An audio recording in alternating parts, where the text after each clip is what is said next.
I've always wanted to do one of those intros. I don't like it. So let's do this.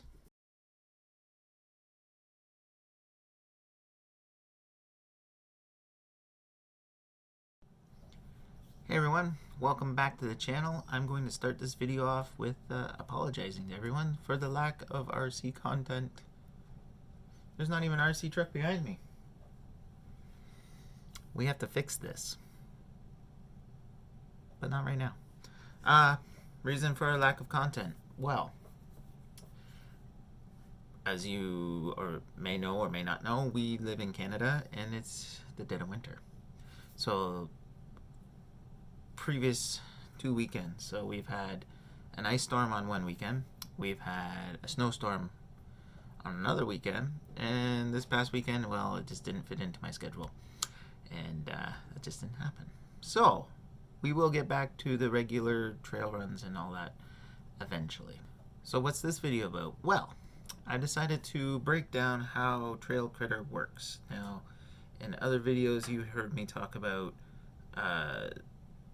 there being a team, and those of you that follow me on Instagram will see that there's other trucks that just don't show up in videos inside the cave, and that's because we break it down into what I like to call two stables, and those two stables is the Campbell stable, so myself and Wyatt, we have our own fleet of trucks, and the O'Neill stable, which is based mainly of Richard, which we see from time to time in the videos, and even once in a while on Instagram. But there's also his wife, Ashley, who drives the purple Dodge Power Wagon, or she likes to call it the Shumpy Wagon. And from time to time we see Alistair, which is their son, who pilots a TRX4 Sport, like Wyatt.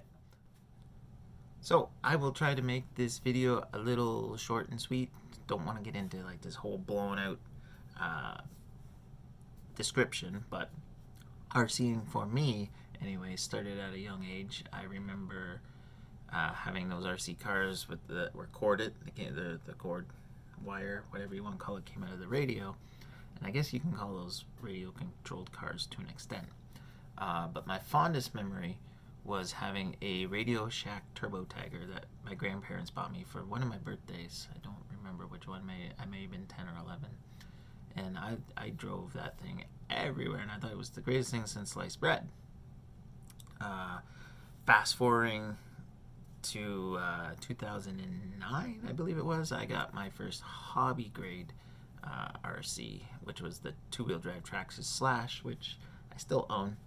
And I don't think we've seen it too much on the channel, but it's here, and we'll see what will become of that in the near future.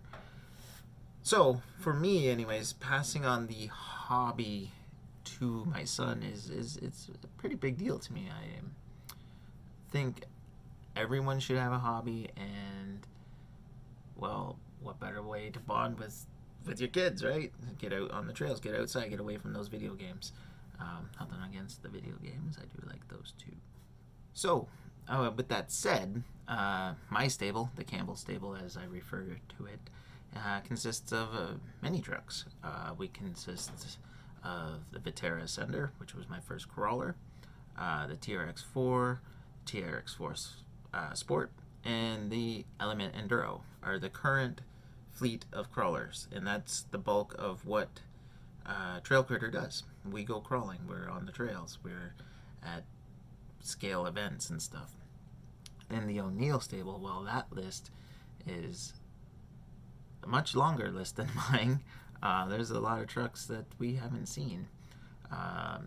There's the Richards Viterra Ascender, which I put full blame on why this whole thing came to be. I had zero interest in crawling at all. I was a basher, I was a racer. I enjoyed going fast. And then he put a radio in my hand to his Viterra Ascender, and my whole world changed. So thanks, Rich, if you're watching this. I mean that in a good way. So yes, he has his Viterra Ascender. He has a slew of TRX4s. I believe there's a total of 3 TRX4s in that over there. There's two SCX10s. I think the best way to describe it is maybe do a video tour one day to show the O'Neill stable. There's even an Axial Wraith that is about 3 years old and has about 15 minutes of runtime. Sorry, Rich, had to put that in there, but.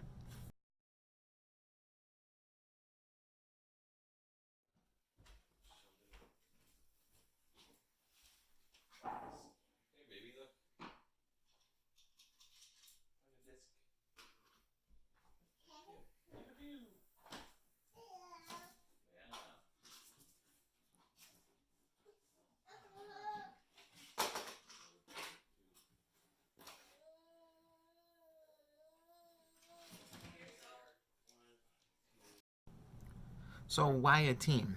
Well, it's quite simple. Nobody likes to trail alone, and I find going out on trail with friends and even complete strangers just to be that more entertaining. So we formed a team, and it's more or less to help each other out on the trails, whether we're missing a wheel nut or dropping a servo horn. Now this has happened to us a couple times.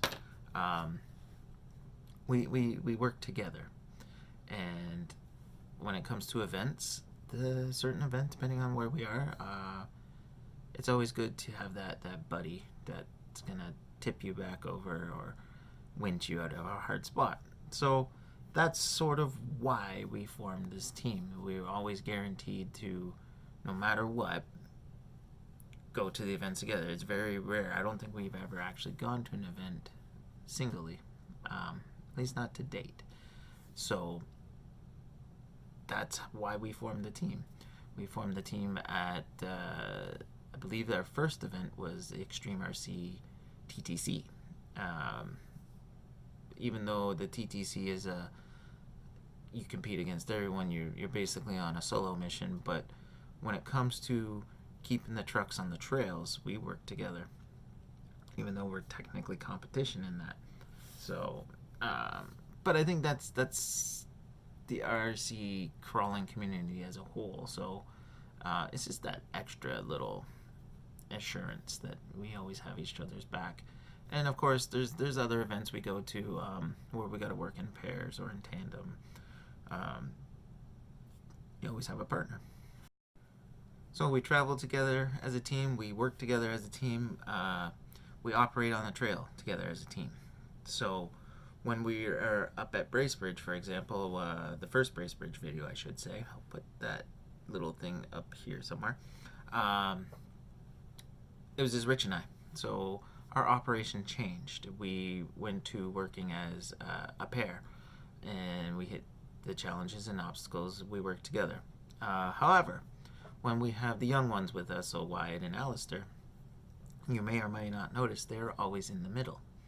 And that is so there's always eyes ahead and always eyes on them. And we do that for obvious safety reasons. One, make sure they're not wandering off where they're not supposed to be. And two, not saying this will happen, but you never know. People are weird out there. We know that, right? And I guess the third one would be to help them out on the trail, make sure they're getting over the obstacles, even though it's been proven time and time again that Wyatt tends to outdrive yours truly sometimes. Love you, buddy, but you make me look bad some days. So that is Team Trail Critter in a nutshell. The whole point of making this video was I noticed back in when Element RC was giving away the Element Enduro that is now here, somebody commented about you gave the truck away to a team. And yes, we call ourselves a team, but we're not one of those big corporate teams, and we have no sponsorships. There's none of that. Every truck you see, except for the Element Enduro, has been purchased by whether myself or Rich. I shouldn't say that. No, that is not technically true. I will correct myself right now. Rich has won gift certificates from our local hobby store. Oh my goodness, I will get that right. Extreme RC. So he's used gift certificates that he's won to purchase trucks as well. So I guess in a way, he kind of paid for them. So there you have it, folks. We will get back to the RC content, I promise. I'll even get some RCs in the background. We do have channel stickers on the way. I won't reveal who they are just yet because I want to show in case there's their sticker when they get here. And that is it, folks. So thanks for watching. Hope I didn't bore you too much. If you're still watching this, hit that thumbs up or thumbs down. If you know, if you're gonna leave the thumbs down though, write in the comments on why. I don't take anything personal when it comes to this stuff. I do look for feedback to improve the videos. So, as always, folks, happy trails.